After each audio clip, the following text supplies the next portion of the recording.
Hello and welcome to Blueprints Behind Business. I'm your host, Brad Douglas, and today I'm joined by Joshua McGrail with McGrail Media. Josh, Morning, thanks Brad. for coming. My pleasure. My pleasure. Thanks for having me. So, would you like to kick us off a little bit about yourself and McGrail Media? Sure, you bet. So my name is Josh McGrail. My company, I'm the CEO of McGrail Media. We are basically an audience first marketing agency. My team and I all have most of our background in list and database marketing, CRM focused marketing, data related best practices. So what we do today includes a lot of actual media placement and digital ads that are kind of a byproduct of the audience work that we really specialize in. We're pretty much whatever your audience is, whether it's consumers or businesses or donors or organizations, our job is to help define that and go get them for you. And then you can either serve your ads or we serve your ads, kind of what we do in a nutshell. Well, fantastic. I appreciate that background. So, to get us kind of kicked off here, what was your initial spark, or what made you start your own business and take that entrepreneurial leap? Uh, it was a while ago. It was in 2007 that I founded Okay. this company. And I was really motivated by a few things at the time. Obviously, part of it is financial opportunity, right? Like Hmm. just having your own business and kind of the wide open space that creates for you was exciting to me. But I also was at the time a dad of a very young family, and it was really important to me to have more flexibility in my family time, my life to support my wife and my kids' needs. I was new to that, and I definitely didn't want to screw it up. So that was a big deal to me.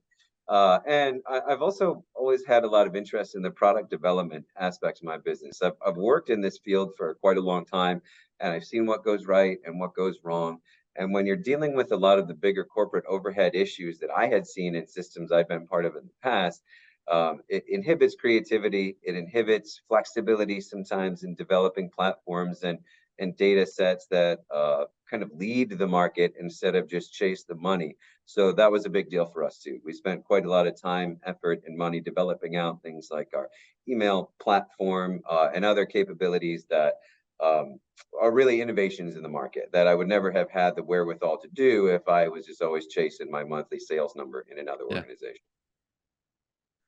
Great background. I appreciate that. So, as you got started within your business, what are maybe some misconceptions about running a business, and how did you address some of those? Uh, the biggest misconception that I personally suffered from in starting and the first few years of operating my business was the thinking that if it's good today, it's going to continue to be that way forever. That was a lesson that I learned, and I think maybe all of us learned in 2008, 2009, kind of the Well, hard way. But it was obviously a challenge, but it was also a really cool learning opportunity. That was a mm, time where, for me, I really learned in a way that was real to me instead of just kind of intellectual.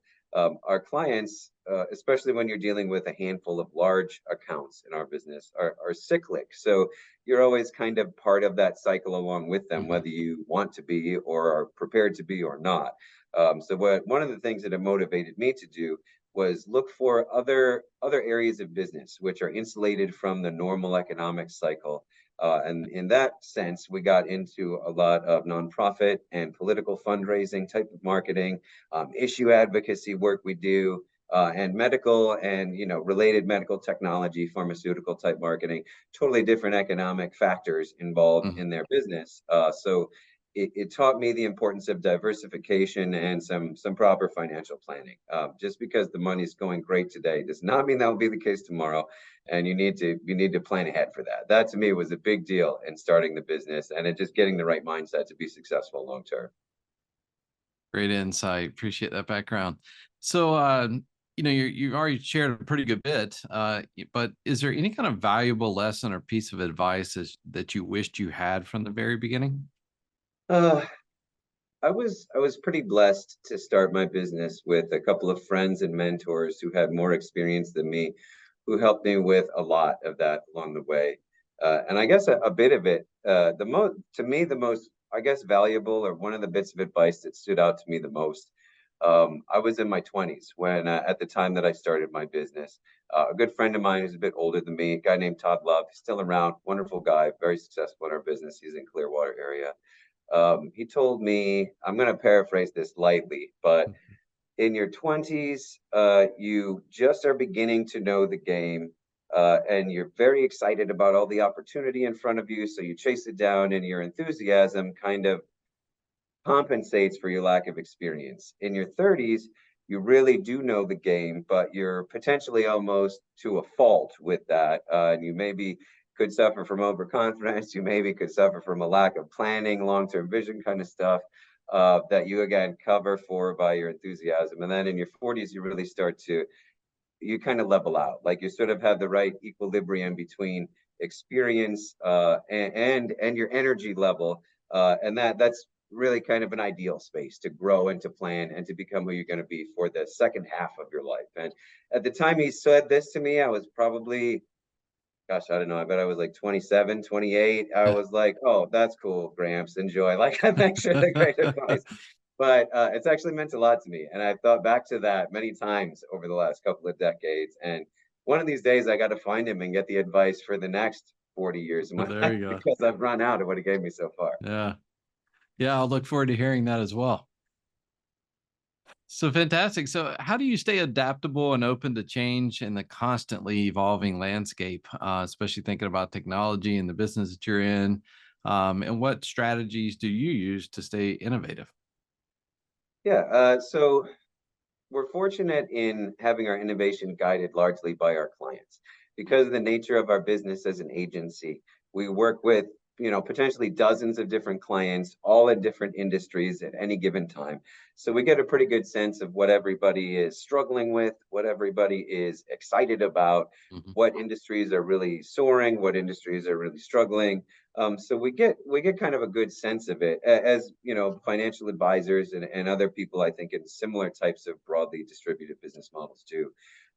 So knowing that, as I guess widely as we do, our goal has always been to kind of look for opportunities to improve that landscape, on an individual market basis. So I think I mentioned earlier, email is an area that we do quite a bit of work in, and so email technology has really been the same in terms of the deployment, the tracking, the actual management of the data validation. It's been the same for decades really. There's this validation technology people use to tell a good versus a bad email.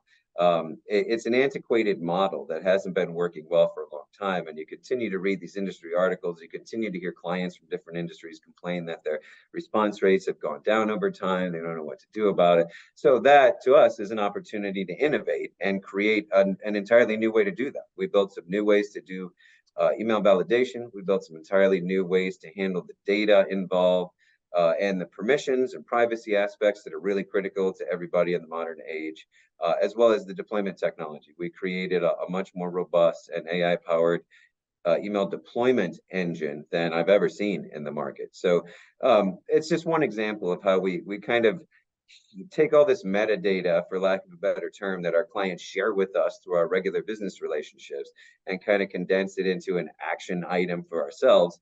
And then we just go get tenacious about, Mm. iterating until we get there. And it's fun. I like that. When people ask me, what do you do? What do you like? What don't you like? I've always said that I really like that we're always doing something different, something exciting. Monday, we're working for an energy company. Tuesday, we're working for a fundraiser. Wednesday, we're working Mm. for a construction company. It keeps you on your toes mentally and professionally. And so this is just kind of a microcosm of that thinking.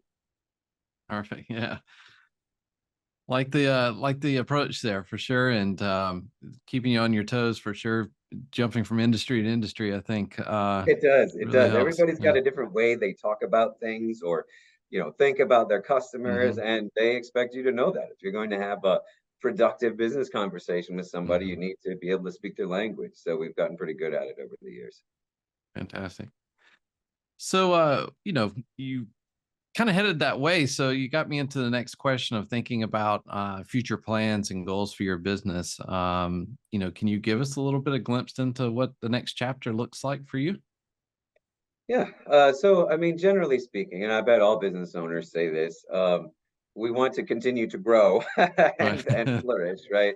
For us, that probably is will get into some unique areas in data. We've become aware of some gaps in our wider industry in data, database marketing in general around um, new mover email linkages and social media to real world linkages, for example. We've become aware of some of these gaps. So we are currently building some data and technology platforms to address those issues. So Mm, in answer to the question, we want to continue to see growth, but we're going to continue to achieve that growth in the same way that we always have, which is looking for deficiencies in the market, filling them with innovation, and then building from there. That may be always under our McGrail Media banner. That may be with starting some new brands or partnering with some other firms. I couldn't see that far into the future, but yeah, kind of the gist of it is continuing to innovate as we go. I would also note that obviously it's a big election year this year, so as things get more contentious and crazy out there, our political and fundraising clientele seem to do better and better and better. So mm. hopefully Yeah. there's continued growth in that market. I was thinking about that earlier when you mentioned those clients. It's pretty Yeah. shocking. Like when you see how the whole business works on the inside, it's kind of, I mean, it's exactly like you think it is, but also every bit as much of a turnoff as you might imagine it to be for a lot of Yeah. people. Very interesting. So, to kind of wrap it up here, what advice would you offer an aspiring entrepreneur just starting their journey? Uh, I guess I would advise people to remember that they're human, right? Mm, So over many years of doing this, I've had a lot of friends who've started businesses. I've started a couple businesses with partners that, failed. Um, you're a human being, right? You have needs, you have hopes, you got dreams, you've got maybe a family, you've got somebody in this world who counts on you or you want to spend time with.